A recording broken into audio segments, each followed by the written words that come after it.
السلام علیکم ورحمۃ اللہ وبرکاتہ۔ محترم ناظرین، اللہ تبارک و تعالی اس کائنات کا حقیقی خالق ہے اور والدین انسان کو اس دنیا میں لانے کا ظاہری سبب ہیں۔ اللہ رب العزت نے قرآن کریم میں 5 مقامات پر اپنے حق کے ساتھ والدین کے حقوق کو بیان فرمایا ہے۔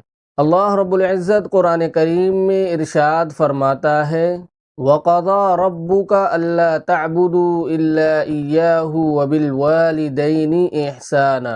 تمہارے پروردگار نے یہ حکم دیا ہے کہ اس کے سوا کسی کی عبادت نہ کرو اور والدین کے ساتھ اچھا سلوک کرو۔ اگر والدین میں سے کوئی ایک یا دونوں تمہارے پاس بڑھاپے کو پہنچ جائیں تو انہیں اف تک نہ کہو اور نہ انہیں جھڑکو، بلکہ ان کے ساتھ عزت سے بات کیا کرو اور ان کے ساتھ محبت کا برتاؤ کرتے ہوئے ان کے سامنے اپنے آپ کو انکساری سے جھکاؤ اور یہ دعا کرو کہ اے رب، جس طرح انہوں نے مجھے بچپن میں پالا ہے، آپ بھی ان کے ساتھ رحمت کا معاملہ کیجیے۔ اس آیت پہ غور کریں کہ اللہ رب العزت کس طرح اپنی عبادت کا حکم دیتے ہوئے والدین کے ساتھ حسن سلوک کا حکم دے رہے ہیں۔ اس آیت سے والدین کے بلند ترین مقام ہونے کا پتہ چلتا ہے، جن کی نافرمانی کرنی تو دور کی بات، انہیں اف بھی کہنے سے منع کیا گیا ہے۔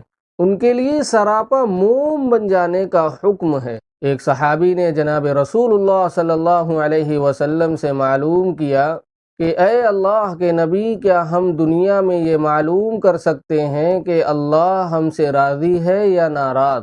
تو آپ علیہ الصلاۃ والسلام نے فرمایا، ہاں، تم اپنے والد کو دیکھو، اگر وہ تمہیں دیکھ کر خوش ہو جاتا ہے تو سمجھو اللہ تم سے راضی ہے، ورنہ اللہ تم سے ناراض ہے۔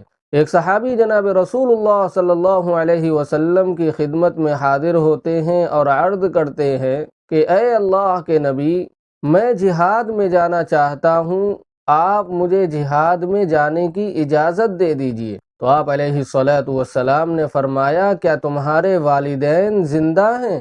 تو وہ کہنے لگے کہ ہاں اے اللہ کے نبی، میری ضعیف والدہ زندہ ہیں۔ تو آپ علیہ الصلاۃ والسلام نے فرمایا کہ جاؤ اور جا کر اپنی والدہ کی خدمت کرو۔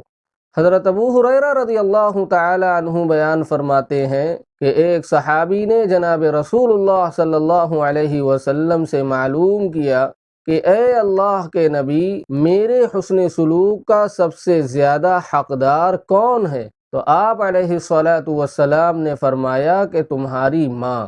یہ بات آپ علیہ الصلاۃ والسلام نے 3 مرتبہ بیان فرمائی، اور چوتھی بار آپ علیہ الصلاۃ والسلام نے فرمایا کہ تمہارا باپ۔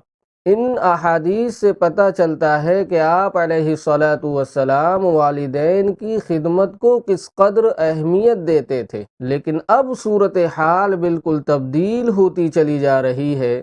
آج اس موجودہ دور میں مسلم معاشرہ انتشار اور افراتفری کا شکار ہے اور مسلمان اپنی روایات اور اسلامی تعلیمات سے دور ہوتے چلے جا رہے ہیں، اور آئے دن والدین کے ساتھ بدسلوکی، تشدد اور قتل جیسے گھنونے جرم کا ارتکاب کرنا مسلمانوں کا معمول بنتا چلا جا رہا ہے۔ اللہ تبارک و تعالی کی عبادت کے بعد سب سے بڑی نیکی والدین کے ساتھ اچھا سلوک کرنا ہے، جسے مسلمان فراموش کر چکے ہیں۔ ان بچوں سے پوچھو جو والدین کے سائے سے محروم ہیں۔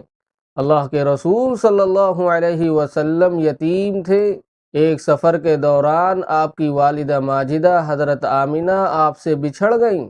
یہ غم حضور علیہ الصلاۃ والسلام کو زندگی بھر رہا۔ آپ اپنی رضائی ماں حضرت دائی حلیمہ کا بے حد احترام کرتے تھے اور اپنی رضائی بہن حضرت سعدیہ رضی اللہ عنہا کے لیے اپنی چادر بچھا دیتے۔ اس لیے میرے بھائیوں، اگر دنیا میں جنت کا سودا پکا کرنا ہے تو اپنے والدین کی خدمت کرو، ان کی اطاعت کرو، ان کے ساتھ حسن سلوک کا معاملہ کرو، تاکہ اللہ رب العزت ہم کو دنیا جہان کی کامیابیوں سے سرفراز فرمائے۔